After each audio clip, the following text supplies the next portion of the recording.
Hello guys, welcome back to my channel in English Academy. Guys, please like, share, follow, comment and subscribe the channel. Guys, if you have subscribed the channel, now we come on the topic the poem Preludes, which was written by the famous poet T.S. Eliot. Guys, before explaining the poem Preludes, we must know about a little introduction of the poet T.S. Eliot. So guys, come So, guys, let's start now. Guys, T.S. Eliot, the full name of T.S. Eliot was Thomas Streams Eliot, who was born in 1888 in St. Louis, Missouri, USA.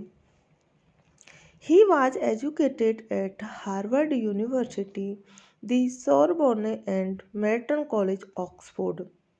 After a brief period as a schoolmaster, he was employed in the colonial and foreign department of Lloyds Bank. He was the director of Faber and Faber, the famous publishing firm. He was Charles Eliot Norton's professor of poetry. He was awarded a Nobel Prize for Literature in 1948. His publications include collected poems 1909 to 1935, published in 1936. And next is Old Possums Books of Practical Cats, which was published in 1939. And next is Four Quartets, which was published in 1944. He also wrote a he also wrote a one play, Murder in the Cathedral, which was published in 1935. The Family Reunion, which was published in 1939. The Cocktail Party, which was published in 1949. The Confidential Clerk, which was published in 1954. He has also written a number of critical essays. His fame as a critic is no less great. Guys, T.S. Eliot has been, with the possible exceptions of Yeats, the most influential figure in English poetry during the century. His output has been small, but his range is large. His methods makes him inevitably obscure, and anyone who wishes to get all he can out of him must be prepared to study him as though he were a Greek classic. Guys, since he published his first volumes of poems in 1917, T.S. Eliot has won an authority such as no other poet in English has enjoyed since Tennyson. Guys, T.S. Eliot has resorted the intellectual dignity of English poetry with his sensitive multilingual scholarship.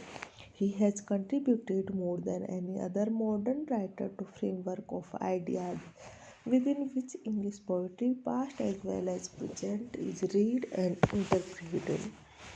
Two impressions stand out from Eliot's volume. One is the impression of a remarkable technique. Guys, the love songs of J.L. Alfred Prufrock shows Eliot's distinctive manner. His break from Victorian poetry comes out in the opening lines, where colloquial language presents a situation at once distinct and mystifying. Eliot defined poetry in these words: poetry is no turning loose of emotions, but an escape from emotion. It isn't the expression of personality, but an escape from personality. His central purpose can be described as a search for detachment or impersonality.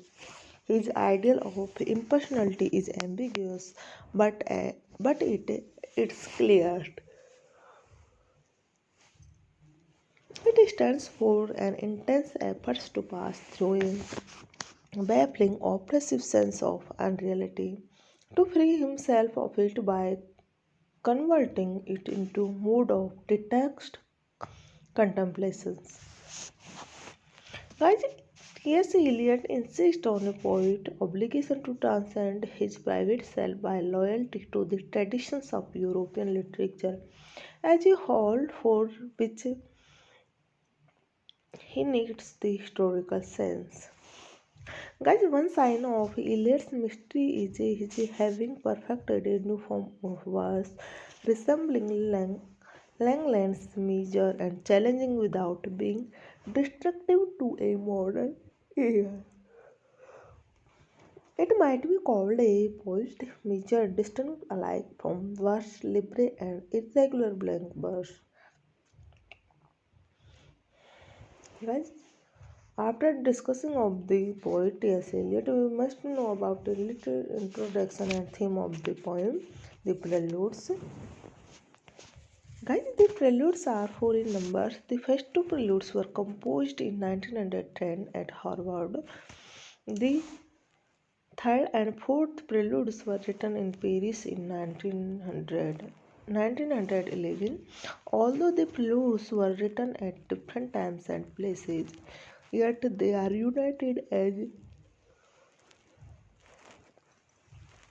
Yet they are united as related parts of a single poem with musical structure. In the preludes, Eliot had described human beings in terms of parts of body of emphasized the fact that they have been utterly dehumanized by their drudgery to unending succession of sordid days and nights. Guys, the preludes deals with the more sordid aspects of the city life, centering around characters degraded by poverty and gross sexuality. For atmosphere and many of the sordid annotations Eliot drew upon the novels of Charles Louis Phillips. Guys, the preludes illustrate Eliot's essay in imaging, which doesn't owe much to Holme and found the city. The preludes contain some of the most memorable pictures of the urban experience, and the city is shown as a essential anonymous. The early drafts of these poems contained specific references to parts of westerns in their titles. Guys, in preludes, which are preludes to various parts of the diurnal round, we should notice not only the emotional selections which heightens what is seen, but also how it is seen, for qualifying words intensify its significance. Background.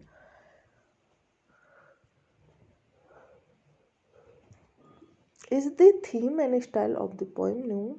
Why there are no one but Eliot's experimenting in the mode which he found by emulating Leffer.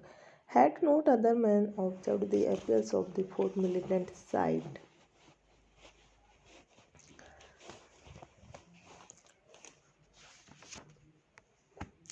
Guys, in this poem, Eliot employed the materialism Nums had given him. When he had done that, he realized that Lefort had used certain metropolitan sensation beautifully. He incorporated the metropolitan vision into his poetry. An excellence of preludes is that it combines the elegant posturing of the poet in disguise with the evocations of fog and dinginess. He did what his contemporaries had been groping to do but couldn't, for they had tried to communicate sensation without inventing a new form equal to the work.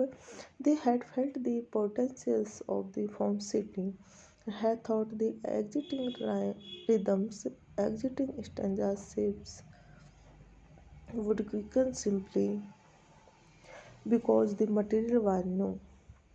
Guys, Eliot began to assimilate to the French symbolist poetry of Degas. Broca confirmed that the artist needed the seediness, the ugliness of his contemporary life. Thanks so much, guys, for watching the video.